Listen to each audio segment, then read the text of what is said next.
जय श्री राम। परम श्रद्धेय स्वामी जी के चरणों में कोटि कोटि नमन। परम श्रद्धेय श्री गोसाई जी के चरणों में कोटि कोटि नमन। अनंत कोटि ब्रह्मांड नायक परात्पर सर्वेश्वर प्रभु श्री रामचंद्र जी के चरणों में कोटि कोटि नमन। सभी प्रेमी भक्तों को मेरा बहुत बहुत प्यार, बहुत बहुत आशीर्वाद। श्री राम जय जय राम। श्री राम जय जय राम।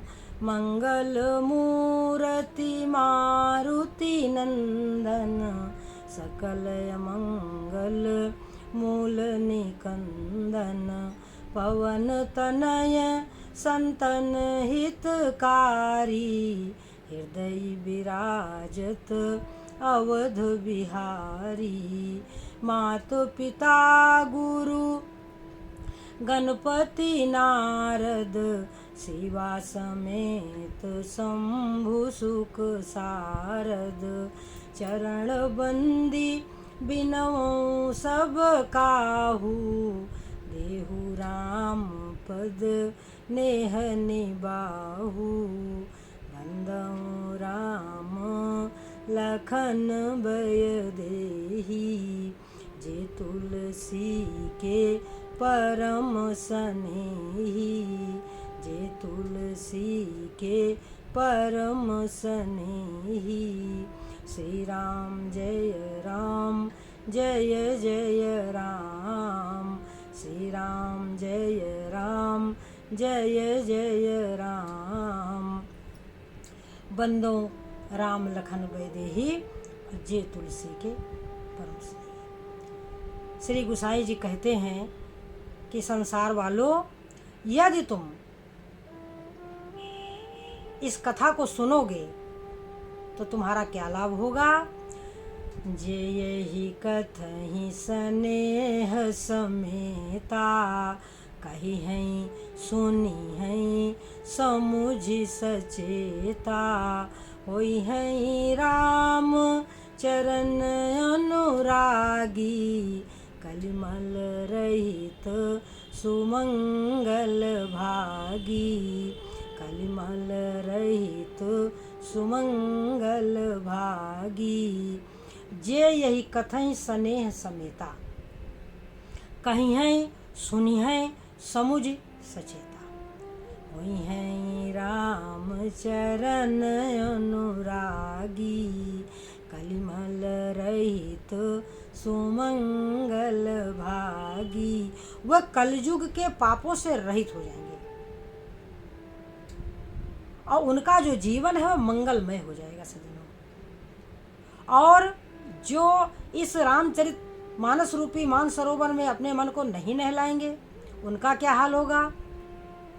कि जिन यही बारी न मानस धोए, ते कायर कली काल बिगोए। ते कायर कली काल बिगोए। जिन यही बारी न मानस धोए, जिन्होंने इस पवित्र जल में, रामचरित मानस रूपी मान सरोवर में जिसने अपने मन को नहीं नहलाया, ते कायर कलिकाल बिगोए, वह दुष्ट कलयुग के द्वारा सज्जनों ठगे गए। सोचो सज्जनों, आप जमुना में नहाओगे, आप गंगा में नहाओगे तो क्या होगा। आपका शरीर शीतल हो जाएगा, आपका शरीर पवित्र हो जाएगा। परंतु मन तो तब पवित्र होगा जब जमुना की महिमा सुनोगे। मन तो तब पवित्र होगा जब गंगा जी की महिमा सुनोगे कि वह कहाँ से निकली हैं, किसके बल पर वह संसार का कल्याण करती हैं। जब उस महिमा का आपको पता चलेगा तब ना। केवल शरीर को स्नान करा लेने से आपका लाभ हो जाएगा, ये जरूरी नहीं सज्जनों। मन को जब नहलाएंगे किसी के यश रूपी पवित्र जल में, प्रभु श्री रामचंद्र जी हैं, भगवान श्री कृष्ण हैं, अनेकों भक्त हैं, उनके चरित्र को सुन करके हम अपने मन को सज्जनों पवित्र करते हैं। तो जिन यही बारी न मानस धोए, ते कायर कलिकाल बिगोए। सज्जनों, वह कलयुग के द्वारा ठगे गए।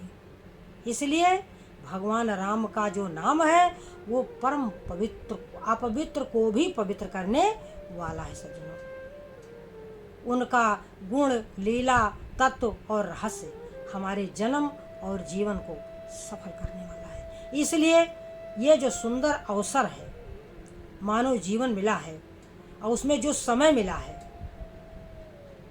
उसका सदुपयोग करें। सज्जनों, हमने पूरा सुंदरकांड आपको सुनाया है और उसमें जो बातें बताई हैं वो साधकों के लिए इतनी लाभदायक हैं कि सज्जनों, जिस प्रकार से हनुमान जी बचपन में उपद्रव करते थे तो उनके साथ क्या हुआ था कि ऋषियों ने उनको श्राप दे दिया था कि जाओ तुम अपनी शक्ति को भूल जाओगे।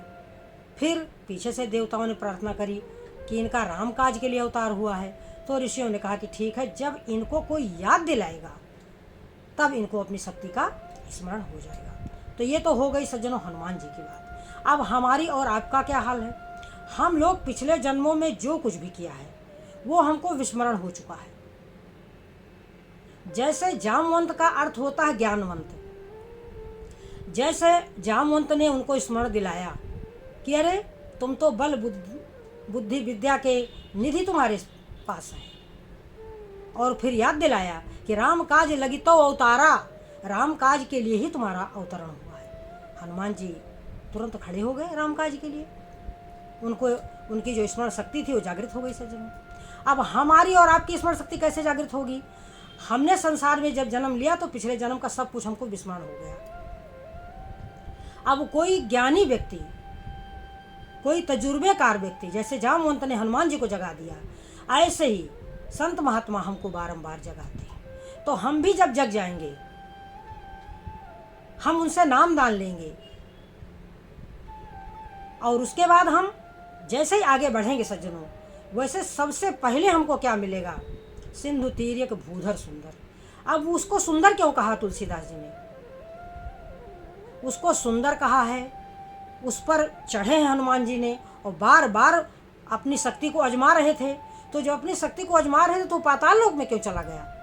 कैसे चला गया? जब भूधर था, सुंदर था, तो पाताल लोक क्यों चला गया? इन सब बातों का सज्जनों रहस्य है।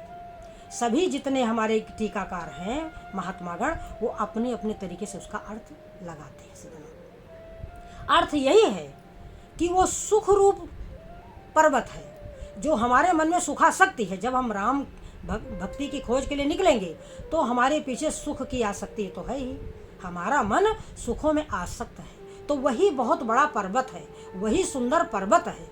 और उस पर्वत को क्या किया हनुमान जी ने? अपने प्रभु को संभाला और उसको पाताल भेज दिया।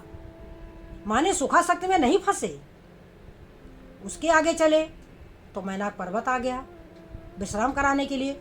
उस विश्राम को भी हनुमान जी ने नहीं किया, उसको भी छोड़ दिया, स्पर्श करके छोड़ दिया। हनुमान तेहि परसा कर पुन कीन प्रणाम। उसके आगे बढ़े तो सज्जनों सुरसा आ गई। सुरसा कौन है? जब हम भगवान की भक्ति की खोज के निकलते हैं तो हमको लोग भयभीत करते हैं। सज्जनों, अनेकों प्रकार की बातें करके लोग भयभीत करते हैं।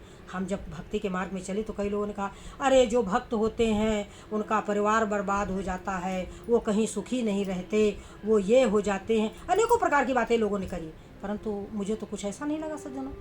मैं तो जिस दिन सत्संग में गई उसी दिन मेरा जीवन धन्य हो गया सज्जनों। तो इस चक्कर में ना पड़े। तो लोग भयभीत करते हैं। जैसे सुरसा ने कहा कि आज सुरन मोहि दीन हारा, सुनत बचन कहा पवन कुमारा। तो हनुमान जी ने अपनी बल बुद्धि से, अपनी शक्ति से उसको पराजित किया। तो सज्जनों, किसी से भयभीत नहीं होना है। इसके आगे चली तो सिंहिका मिली। सिंहिका कौन है? सिंहिका हमारी वृत्ति है। वृत्ति, जब हम आंख बंद करते हैं और त्रिकुटी में भगवान के ध्यान करते हैं, अपने इष्ट देव का ध्यान करते हैं सज्जनों, तो जो हमारी वृत्तियां हैं वो हमको नीचे की ओर खींचती हैं और खींच करके इंद्रियों में लगा देती हैं, इंद्रियों के विषयों की तरफ ढकेल देती हैं। यानी हमारा जो मन होता है वो भगवान में से हट करके फिर से संसार में लग जाता है। तो यही काम सिंहिका का है, सिंहिका यही करती है। इसके बाद जब हनुमान जी आगे जाते हैं तो जिस पर्वत पर चढ़ते हैं वो कहाँ है? काल का पहरा है। काल क्या है? काल माने समय, काल माने समय। जीव जब इन सब चीज़ों से आगे बढ़ भी जाता है तो हमारे पास समय नहीं है, हमें यहाँ जाना, हमें वहाँ जाना है, आज वो आ रहे हैं, कल वो आ रहे हैं, ये समय है। तो समय पर भी सवार हो जाओ आप। काल माने समय, आप समय का सदुपयोग करो। भगवान का भजन करने के लिए किसी समय की आवश्यकता नहीं। आप चलते फिरते उठते बैठते सभी कार्य करते हुए आप राम का भजन कर सकते हो। इसके आगे चलते हैं हनुमान जी, तो सज्जनों क्या होता है, लंकिनी मिल जाती है। छोटा रूप बना करके चलते तो लंकिनी मिल जाती है। लंकिनी चोर कहती है। हनुमान जी ने कहा अच्छा, यानी जब हम भक्ति के मार्ग पर चलें तो लोग हमको कुछ भी कह सकते हैं। चोर कह सकते हैं, लालची कह सकते हैं, ये भी कहेंगे कि इनको तो बहुत ज़्यादा भक्ति का रंग चढ़ गया है, ये सब नखड़ा है, ये सब पाखंड है, ये तो नकली भक्त हैं, कुछ भी लोग कह सकते हैं। तो सज्जनों, लोग अपने आप को तो देखेंगे नहीं, जो भक्ति करेगा उसी में कमियां निकालेंगे। अब इसके बाद जब हनुमान जी जाते हैं तो कौन मिलता है, जब जीव के मन में भक्ति प्राप्त करने की इच्छा उत्पन्न होती है तो जीव क्या करेगा सज्जनों, मंदिरों में ही जाएगा। श्री गुसाई जी भी मंदिरों में गए, वहाँ की सच्चाई देखी। हनुमान जी भी मंदिर में गए, शोध किया तो क्या देखा, देखे जाता अगणित जोधा। अब वहाँ तो भक्ति है नहीं। अब भक्ति कहाँ है, भक्ति है किसी भवन में, यानी जो भी जहाँ सत्य की खोज की जाती है, जहाँ पर भक्ति ज्ञान वैराग्य का निरूपण होता है, वो तो सत्संग भवन है सज्जनों। उसका नाम मंदिर नहीं है, उसका नाम है सत्संग भवन। फिर वहाँ भी क्या होता है सज्जनों, सत्संग में भी जा करके व्यक्ति सत्संग तो सुनता है, परंतु इस कान सुनता इस कान से निकाल देता है। वहाँ भी वो भक्ति की खोज नहीं करता। यद्यपि महात्मा लोग युक्ति बताते हैं, फिर भी जीव उस युक्ति को सुनता ही नहीं। तो इस तरीके से सज्जनों, ये सब इन सब चीज़ों को जो पार करता हुआ जाता है और क्या कहते हैं, सीता जी की खोज कर लेता है, तो सीता जी को जब राम कथा सुनाता है, सीता जी की दर्शन कर लेता है, सीता जी का आशीर्वाद ले लेता है, तब वो संसार में प्रवेश करता है। यानी जैसे हनुमान जी ने जाकर के लंका नगरी में प्रवेश किया और रावण को शिक्षा दी, और जब शिक्षा देती है तो लोगों का हृदय जलता है सज्जनों। और जब ये सब कार्य कर करके वापिस जाते हैं हनुमान जी, तो वहाँ क्या होता है, वहाँ उनको भगवान बड़े प्रेम से बड़ी श्रद्धा से देखते हैं सज्जनों। तो जब बड़ी श्रद्धा से बड़े प्रेम से देखते हैं तो हनुमान जी को भय उत्पन्न हो जाता है, क्या कि कहीं ऐसा ना हो कि हमारे हृदय में अहंकार आ जाए। तो इसीलिए तो हनुमान जी प्रभु के चरणों में गिर गए और क्या कहा कि चरण परेउ प्रेमाकुल त्राहि त्राहि भगवंत, भगवान के चरणों में गिर जाते हैं। यानी जब हम कोई अच्छा कार्य करेंगे, भगवत आध्यात्मिक कोई अच्छा कार्य करेंगे, तो लोग हमको मान सम्मान देंगे, और उस मान सम्मान में हमको फंसना नहीं है।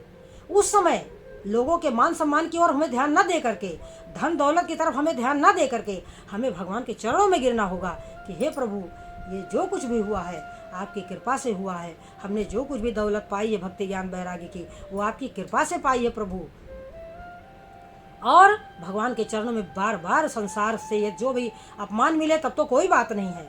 अपमान तो हमारे लिए ठीक है सज्जनों, कि निंदक नेरे राखे आंगन कुटी छवाए, ये तो ठीक है। परंतु यदि मान सम्मान मिला तो बस सज्जनों, यही हमारे लिए गिरने का साधन उत्पन्न हो जाता है कि मान सम्मान हमारे लिए विष्ठा के समान है। जब भी मान सम्मान मिले तो सज्जनों उसे ले तो लें, परंतु भीतर से भगवान की तरफ देखते रहें, उनके चरणों में बार बार गिरें कि हे प्रभु, मेरी रक्षा करो, मेरी रक्षा करो, मेरी रक्षा करो। ये संसार वाले मेरी पूजा कर रहे हैं, संसार वाले मेरे चरण पकड़ रहे हैं, संसार वाले मुझे बड़ाई दे रहे हैं, संसार वाले हमको गुरु गुरु जी कह रहे हैं। तो हे प्रभु, हम गुरु नहीं हैं, हम कुछ भी नहीं हैं, हम बिल्कुल शक्तिवान नहीं हैं।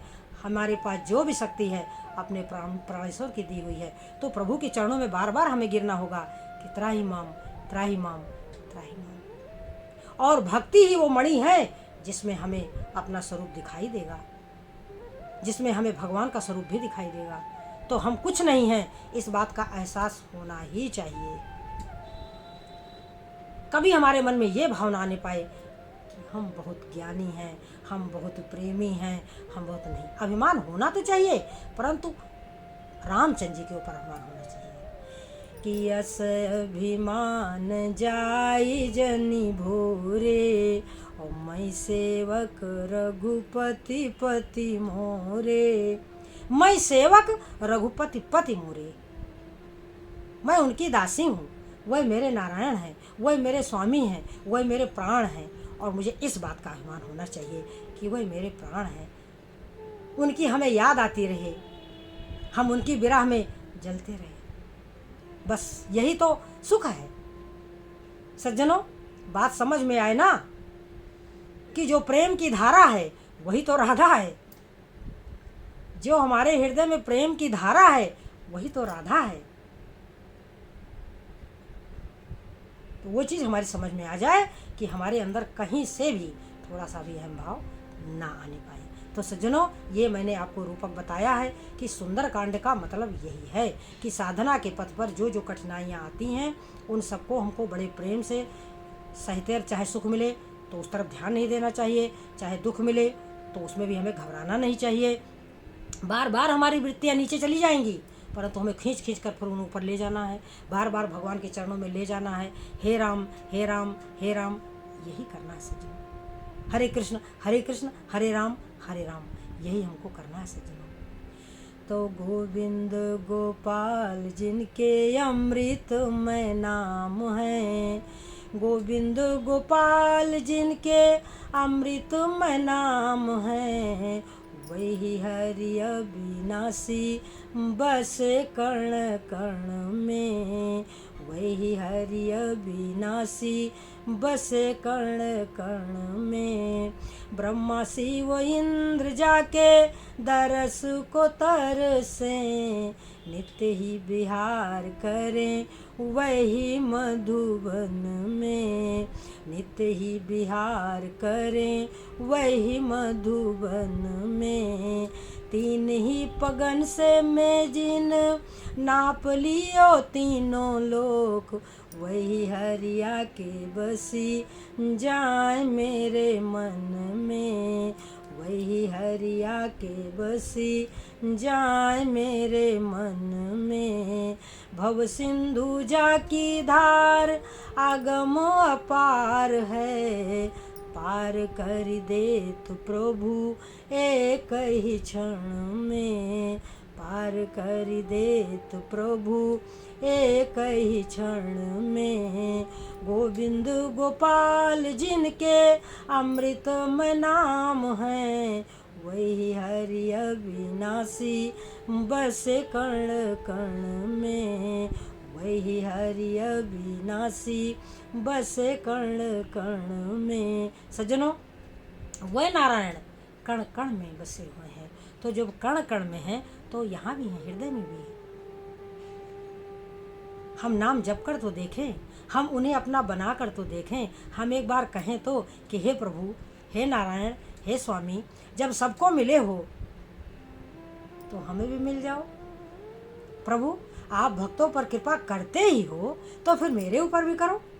मेरा भी मन आपके चरणों का ध्यान करे, मेरा भी मन आपके नाम का जप करे, मेरा भी मन आपके गुणिल्ला तत्व का चिंतन करे।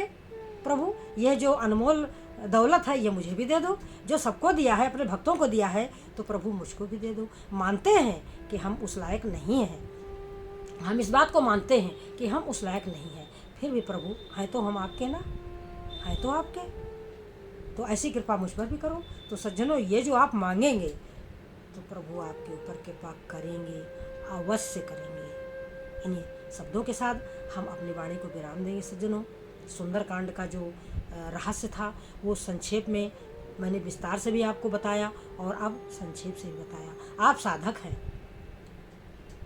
तो आपके लिए ये जो कांड है सुंदरकांड बहुत ही महत्व का है। कहीं भटके नहीं, कहीं भूले नहीं, कहीं घबराए नहीं। भगवान आपके निकट हैं, भगवान आपके हृदय में हैं, भगवान सब पर कृपा करते हैं। तो आपके ऊपर भी करेंगे और मेरे ऊपर भी करेंगे, अवश्य करेंगे। इस आशा के साथ हमको और आपको इस संसार रूपी सागर में भ्रमण करना है। जय श्री राम।